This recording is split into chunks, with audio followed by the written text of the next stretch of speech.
Ahimsa is very foundational in Vedic philosophy, but it's not something of the past.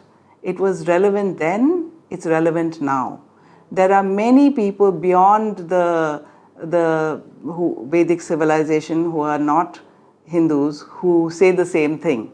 And I have a number of quotes over here which are interesting to read. And one of them actually, which is my favorite, is the one from The Lion King, where Mufasa says to Simba, being brave doesn't mean you have to go out looking for trouble.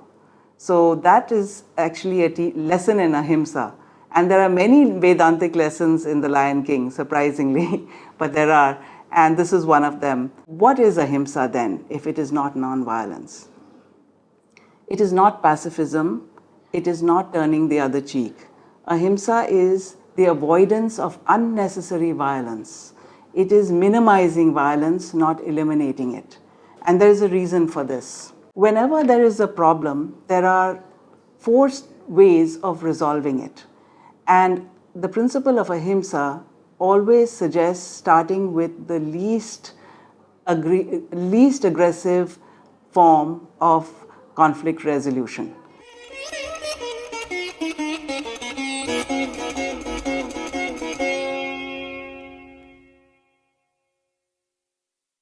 Namaste, my name is Priya Arora.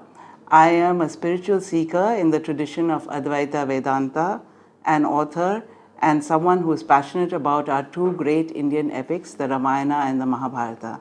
In fact, I'm so passionate about them that I wrote a book recently, which is a retelling of Valmiki's Ramayana.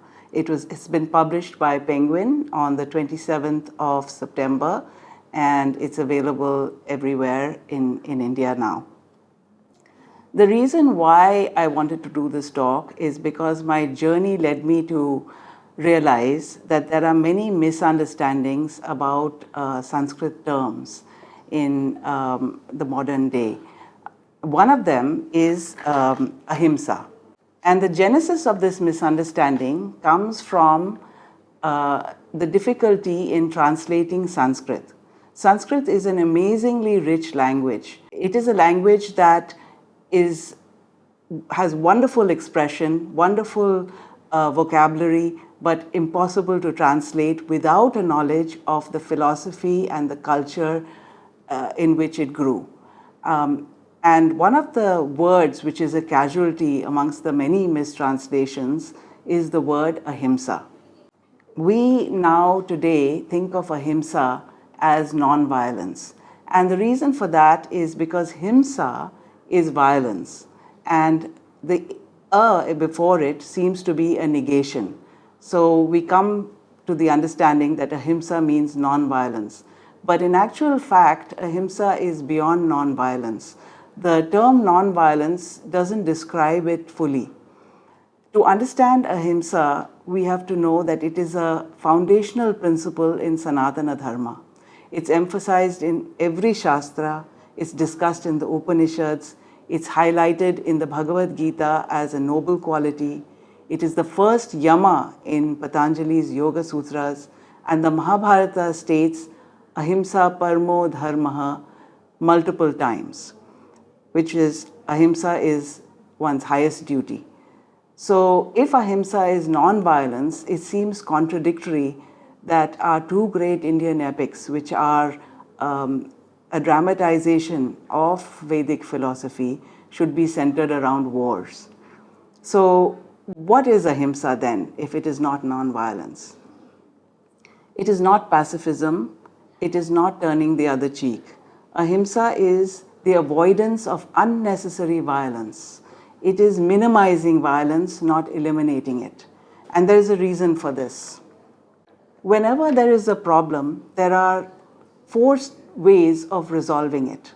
And the principle of Ahimsa always suggests starting with the least aggressive form of conflict resolution. And that would be Sama. Sama is a peaceful discussion where two people or two parties can get together and sort out their differences so that it's a win-win solution. If that doesn't work, then the next step is dana. And dana is offering some kind of compensation or negotiation which involves giving something in order to broker peace. Sometimes that doesn't work either. And then you have to escalate to Bheda. Bheda is applying indirect pressure. One of the good examples of Bheda would be when sanctions are applied on a country. The idea is to put pressure on that country so that the situation doesn't escalate to war. But if none of these methods work, neither Sama, nor Dana, nor Bheda, then if there is dharma at stake, then the last option is danda, which is punishment or war. That is the final option that is available when nothing else works. So, to understand it better, we have to look at ahimsa in action. So, in the Ramayana, we see that Ravana, of course, stole Sita, and Rama went all the way from Maharashtra to Sri Lanka to get her back. And the war is about to begin. And before the war begins, Rama sends an emissary. He sends Angada to Ravana's court with a message. And he says, there is no need for unnecessary bloodshed. There will be suffering on both sides. Your people and my people will both suffer. I'm here because I want my wife back. Return her honorably and I'll leave. Nobody needs to suffer. So this is an example of ahimsa, trying to prevent violence. Now, the next option it's not pacifism, because if he had chosen pacifism, he would have said, I don't want to fight, there should not be any bloodshed, I'm going back. And that would have been an adharma. He could not have left his wife over there and gone away just because he didn't want bloodshed. So it's an example of how in ahimsa sometimes that violence is necessary to protect dharma. We see the same in the Mahabharata. In the Mahabharata, Krishna and the Pandavas try every means to avoid the war. So when the exile is over, they try Sama. So they say to Duryodhana, keep your end of the deal. You promised to give the kingdom back after we finished our exile. We're back now, so keep your end of the bargain. He didn't agree. So Sama failed. Then they went to the next step, which is Dana.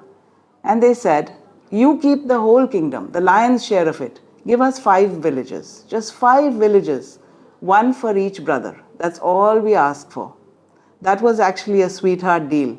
But Duryodhana turned that down. He said, no, I'm not even, famously he said, I'm not going to give even the bit of land on which the tip of a needle rests.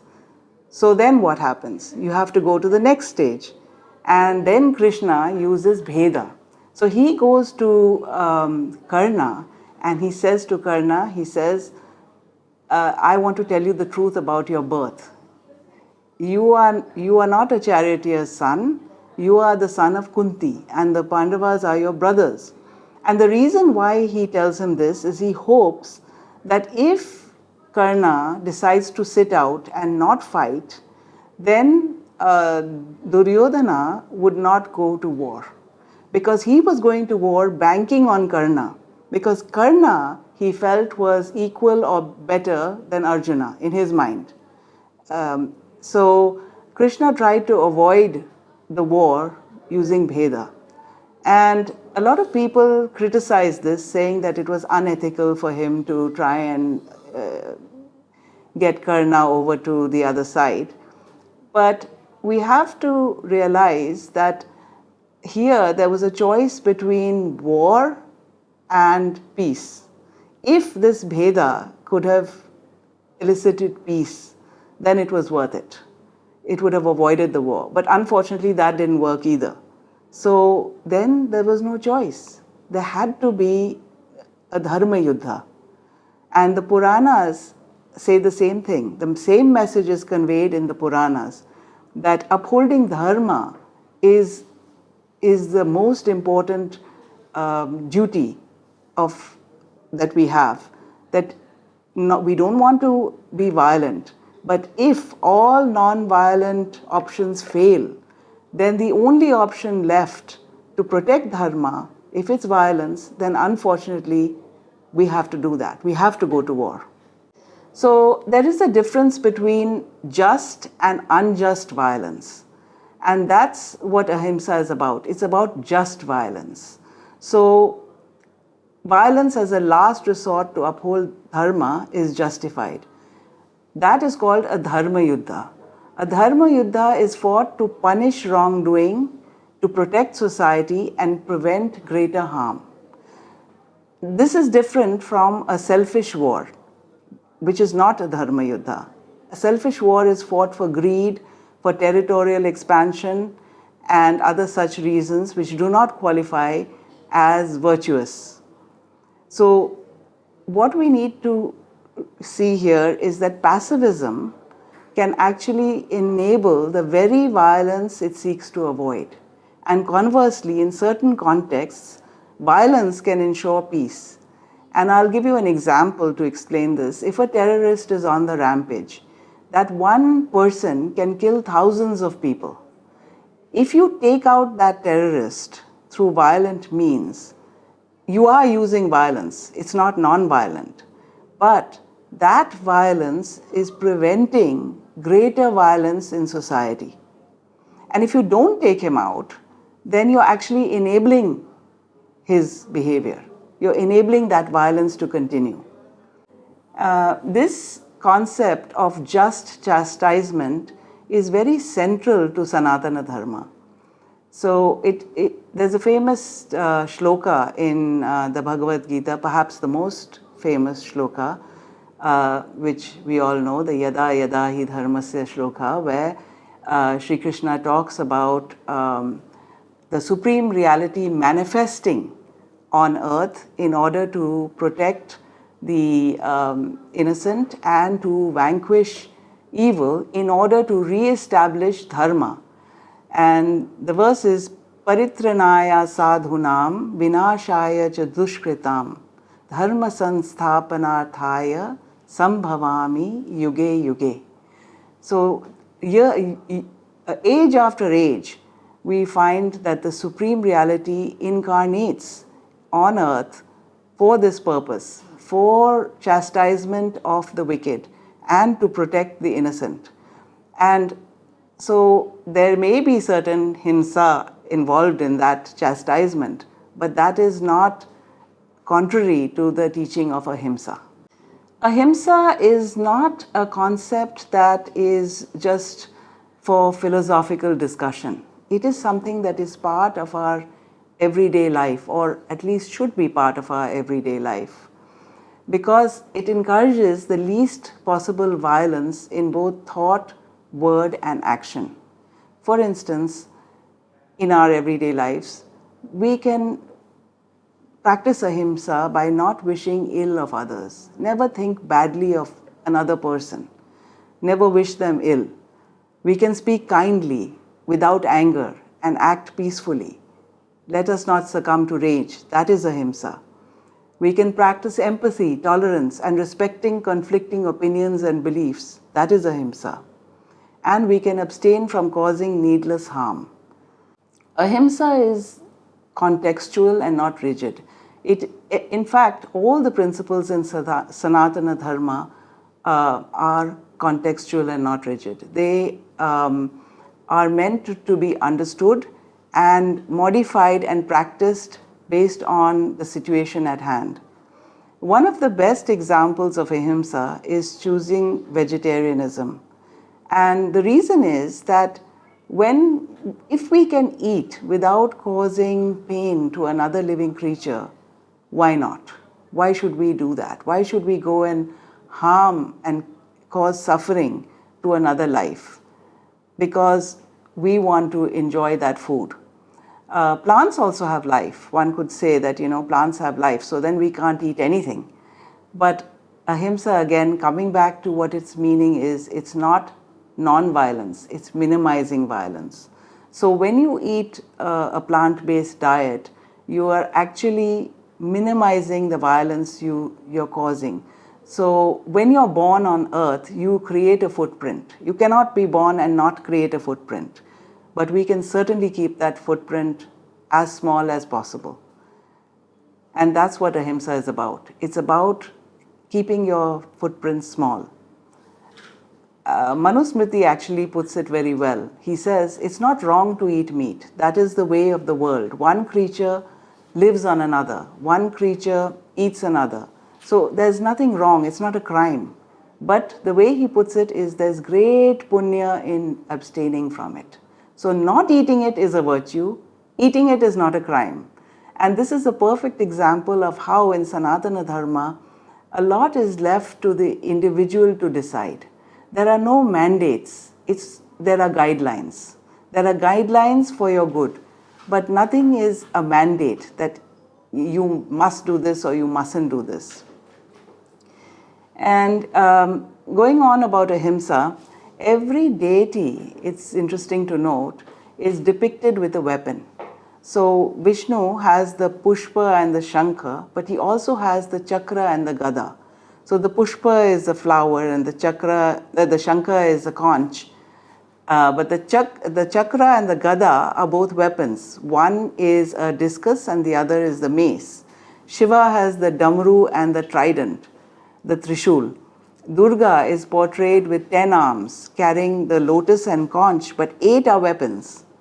So that's interesting to note that just chastisement is part of Ahimsa. Ahimsa is very foundational in Vedic philosophy, but it's not something of the past. It was relevant then, it's relevant now. There are many people beyond the Vedic civilization who are not Hindus who say the same thing.